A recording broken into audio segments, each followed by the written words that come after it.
Bonjour à tous et bienvenue pour cette vidéo où je vais répondre à une question que l'on m'a posée, à savoir si mon alimentation m'aidait dans mon développement personnel et pourquoi, comment, enfin voilà, je trouvais ça intéressant de vous faire une vidéo puisque c'est quelque chose dont je vous ai parlé justement dans l'activisme sacré, ma série sur l'activisme sacré.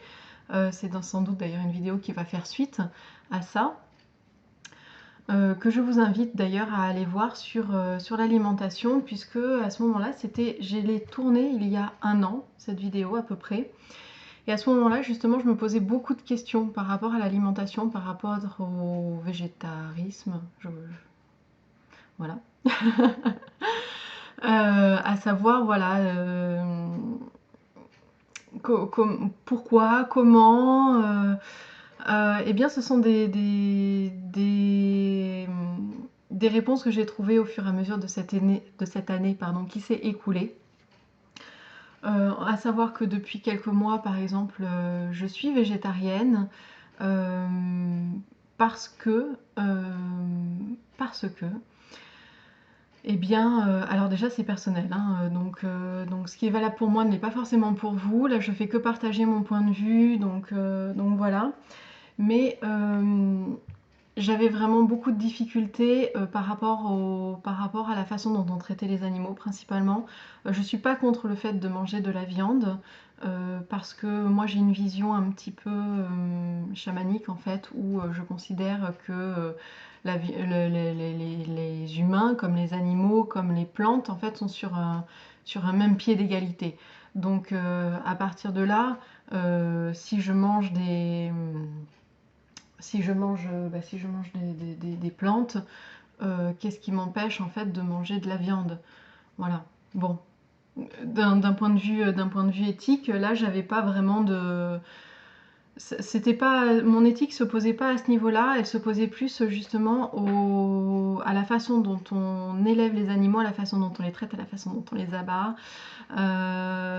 Pour moi, c'était plus possible avec tous les scandales qu'il y a eu. J'ai vu d'autres choses en plus passer sur Internet dont je vous en fais grâce. Hein, si ça vous intéresse, allez voir par vous-même. Mais au vu des différents scandales, au vu de certaines choses que l'on fait subir aux animaux pour notre propre plaisir gustatif, non, c'était pas possible. C'était pas possible. Bon, déjà, ça faisait un moment que j'avais arrêté de manger comment dire ça, des jeunes animaux, des bébés animaux, des enfants, enfin du veau, ce genre de choses, parce que pour moi, je comprends pas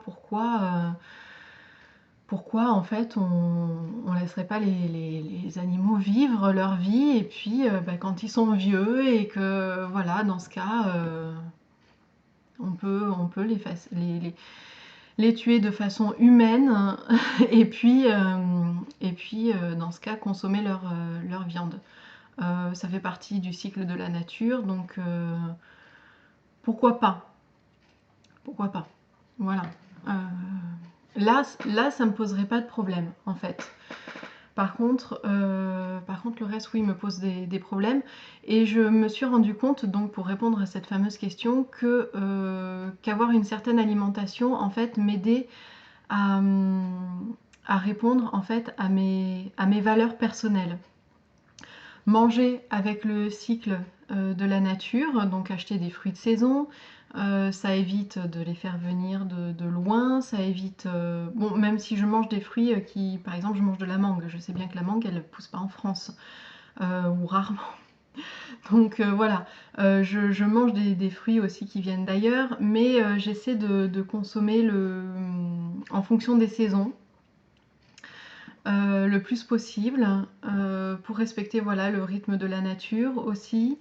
Je fais beaucoup attention aussi au côté bio, puisque du coup, ce qui est valable pour les animaux est valable aussi pour les plantes pour moi, donc c'est-à-dire respecter la plante, essayer un maximum justement de respecter son cycle, tout ça. Il y a beaucoup de choses que je fais moi-même, je fais des graines germées, je cuisine beaucoup moi-même, j'achète jamais de plats tout faits, enfin rarement de plats tout faits. Euh, Voilà, tout ça, ça rentre en fait dans mon éthique personnelle et avoir une alimentation qui est liée à mon éthique, en fait, me permet de rester en accord.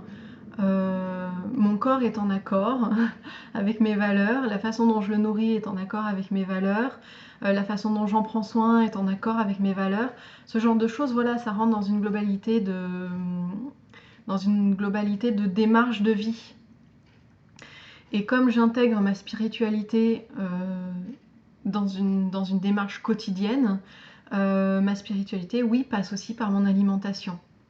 Elle passe aussi par la façon dont je prends soin de mon corps, donc par l'alimentation, par une pratique physique. Voilà, tout ça pour moi rentre en fait.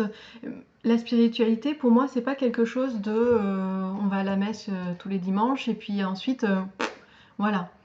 C'est pas possible. Enfin, moi, je vis pas ma spiritualité comme ça. Pour moi, c'est une démarche de vie. C'est quelque chose qui s'intègre dans mon quotidien. C'est essayer de faire mieux aussi au quotidien. C'est essayer d'avoir une démarche qui répond à mes valeurs personnelles, des valeurs de compassion, beaucoup, parce que je suis très liée au bouddhisme. Bah, vous avez dû vous en rendre compte avec tout ce que je partage autour de vous que les valeurs bouddhistes, justement, ce sont des valeurs qui me sont très chères et je m'y retrouve pleinement en fait je me retrouve pleinement en fait dans cette démarche-là. Donc cette philosophie-là. Donc voilà, j'aligne en fait mon mode de vie, ma façon de vivre, mes pensées, j'essaye, très difficile, mais j'essaye voilà, de les intégrer tout au long de mon quotidien dans cette démarche de spiritualité-là.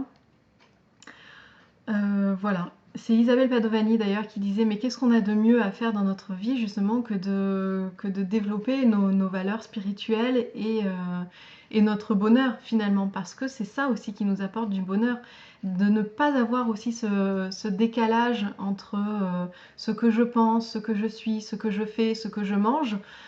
Ça crée comme ça, si on est en décalage, ça va créer justement des tensions en fait en nous.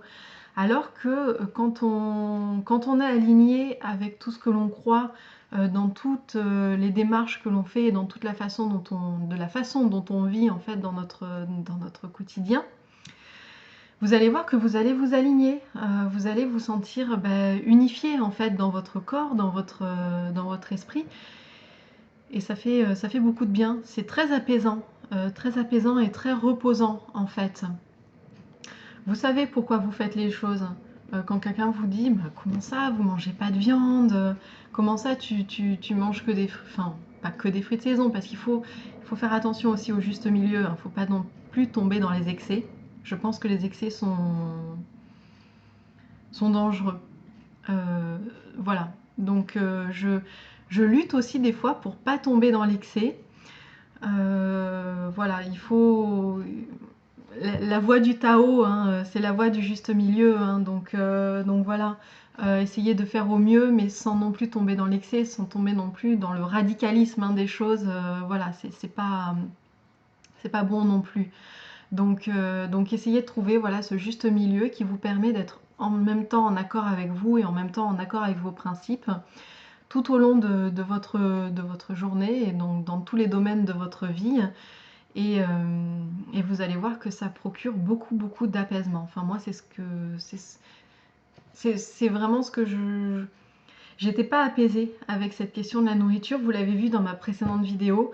Vraiment, je me posais beaucoup de questions. J'avais du mal à trouver mon chemin, entre guillemets, alimentaire.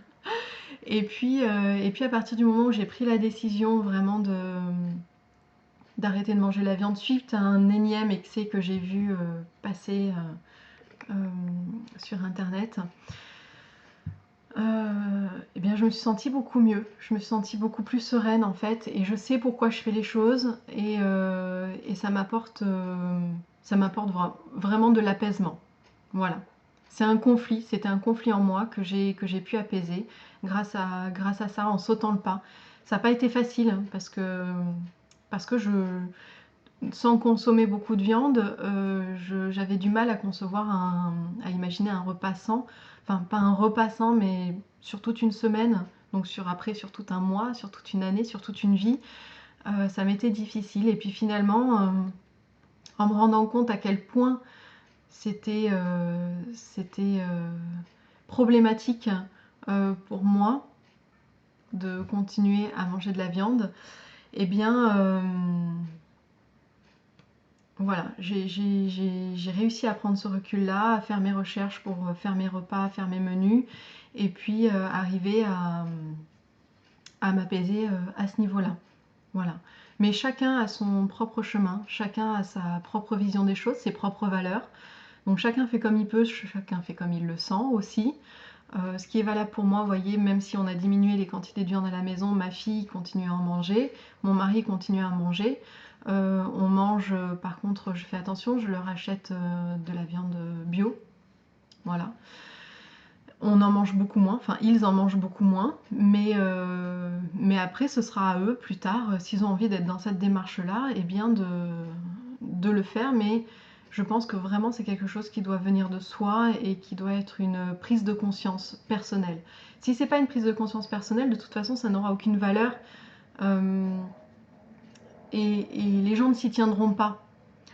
Donc ça sert à rien d'essayer d'embrigader un petit peu, on peut leur en parler sans être trop agressif sur le sujet, mais si ça en vient à les forcer, ça sert à rien parce qu'ils ne comprennent pas. Il faut comprendre pourquoi on fait cette démarche-là, il faut lui donner un sens pour pouvoir s'y tenir en fait, mais c'est pareil pour tout, hein. Moi je me suis mise en même temps d'ailleurs à faire du yoga.